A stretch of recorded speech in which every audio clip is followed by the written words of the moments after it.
Hello दोस्तों, जीत academy 247 में आप सभी का स्वागत है। और आज है 15 जनवरी 2021। तो आइए देखते हैं आज का कौन कौन से इंपॉर्टेंट न्यूज़ आए हैं जो कि बैंकिंग, एसएससी, रेलवे और अदर एग्जाम्स के लिए इंपॉर्टेंट रहने वाला है दोस्तों। तो चलिए देर न करते हुए इस वीडियो को शुरू से अंत तक देखते हैं और इन्फॉर्मेशन गेन करते हैं। चलिए शुरू करते हैं।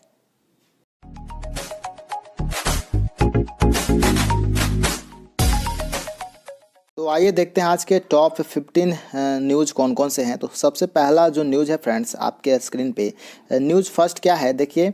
Reserve bank of India RBI announce the setting up of a working group WG on digital lending. यानी कि जो भारतीय रिजर्व बैंक है, इसने डिजिटल उधार पर एक कार्य समूह यानी कि WG स्थापित करने का घोषणा किया है। तो इसको नाम याद रखना है।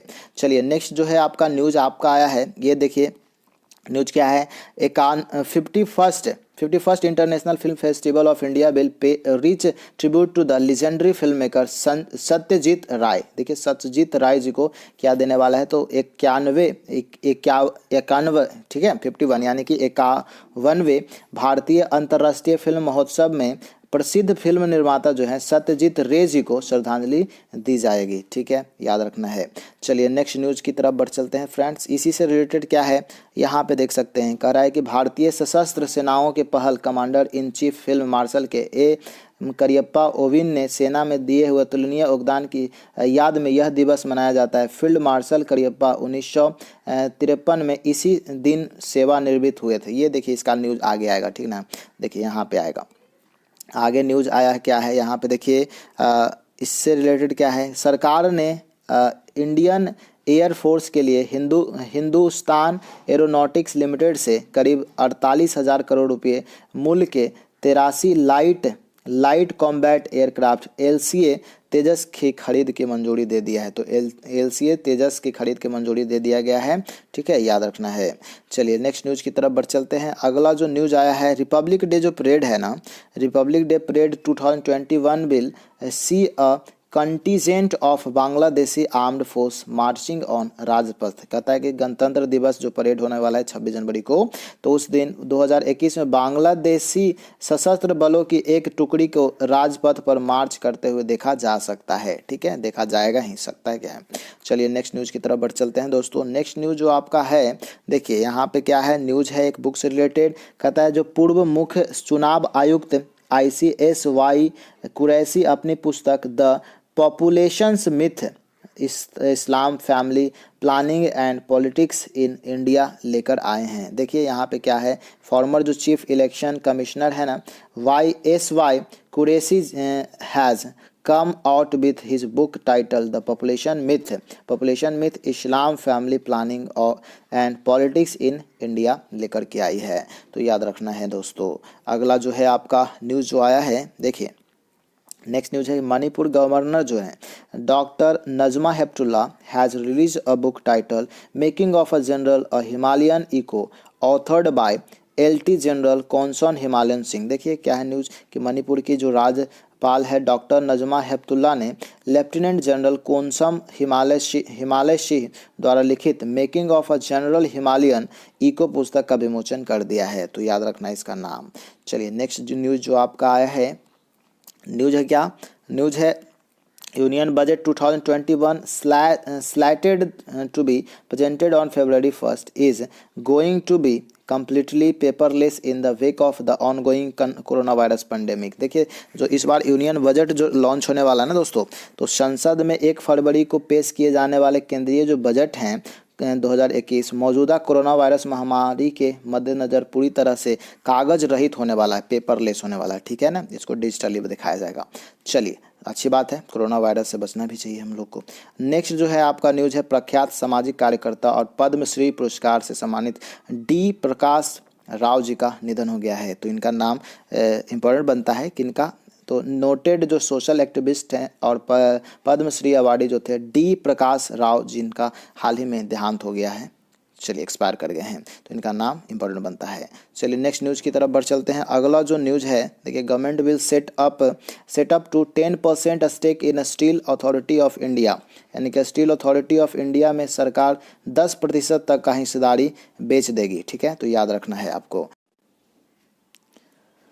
अगला न्यूज़ देखिए, अगला न्यूज़ क्या है, तो यहाँ पे देख सकते हैं कि जो अमेरिका स्थित इलेक्ट्रिक कार निर्माता टेस्ला ने देश में अपने इलेक्ट्रिक वाहनों के लिए एक अनुसंधान एवं विकास इकाई और एक विनिर्माण संयंत्र स्थापित करने के लिए पहला कदम के रूप में बेंगलुरु में एक पूर्ण स्वामित्व वाली सहायक कंपनी को स्थापित किया है। देखिए, यूएस जो बेस्ड इलेक्ट्रिक कार है टेस्ला, जिनका जो सीईओ हैं आपका इलॉन मस्क, जो कि दुनिया के सबसे रिच पर्सन बन गए हैं, Tesla has incorporated a fully owned subsidiary in Bengaluru as a first step to set up a R&D unit and a manufacturing plant for his electric vehicles in country। तो इसने एक setup किया है अपना जो क्या बोल सकते हैं, एक क्या उसको बोल सकते, कंपनी मैन्युफैक्चरिंग प्लांट सेटअप किया है बेंगलुरु में, और क्या, ठीक है, याद रखना है नाम।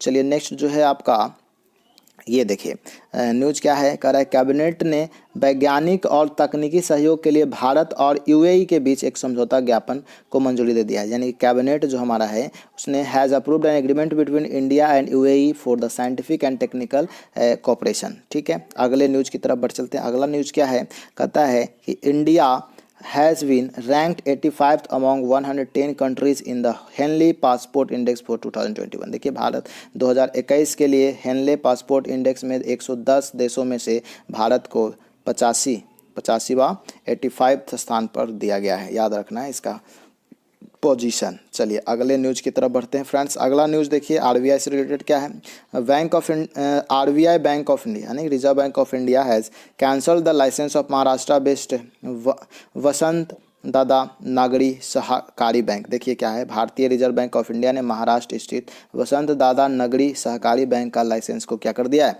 रद्द कर दिया है। तो याद रखना है नाम क्या है।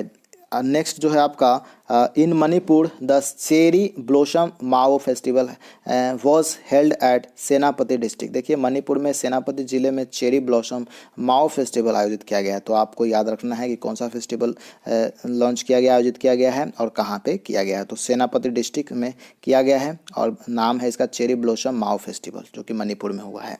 चलिए, तो इससे रिलेटेड और भी देखिए क्या है, एक अगला न्यूज़ जो लास्ट है, कहता है कि national informatics centre of CBSE will jointly launch collab CAD software to provide a total engineering solution for students and faculty of engineering graphics curriculum. यानी कि देखिए, राष्ट्रीय सूचना विज्ञान केंद्र और सीबीएसई संयुक्त रूप से छात्रों के लिए पूर्ण इंजीनियरिंग समाधान और इंजीनियरिंग ग्राफिक्स पाठ्यक्रम के संकाय प्रदान करने के लिए कोलैब कैड सॉफ्टवेयर लॉन्च किया है। तो याद रखना है दोस्तों। चलिए, ये थे आपका 16 टॉप न्यूज़। उम्मीद है आपको पसंद आएगा। हमारे सोशल मीडिया अकाउंट से भी जुड़ सकते हैं, जिसका डिस्क्रिप्शन बॉक्स में आपको लिंक मिल जाएगा। हमारा एक वेबसाइट भी है, उसे भी आप विजिट करना बिल्कुल ना भूलें। चलते चलते आपसे अनुरोध है कि अगर वीडियो पसंद आ रहा है, आपके लिए ज़रा सा भी इम्पोर्टेंट है, तो इस वीडियो को लाइक करें फ्रेंड्स, अपने दोस्तों के साथ शेयर करें। या फिर कोई सुझाव हो तो कमेंट बॉक्स में ज़रूर लिखें। हमारे चैनल पर नए हैं तो चैनल को सब्सक्राइब करके बेल आइकन प्रेस करना बिल्कुल ना भूलें। चलिए मिलते हैं नए अपडेट्स में, तब तक के लिए good bye, take care, thanks a lot, Jai Hind, जय भारत।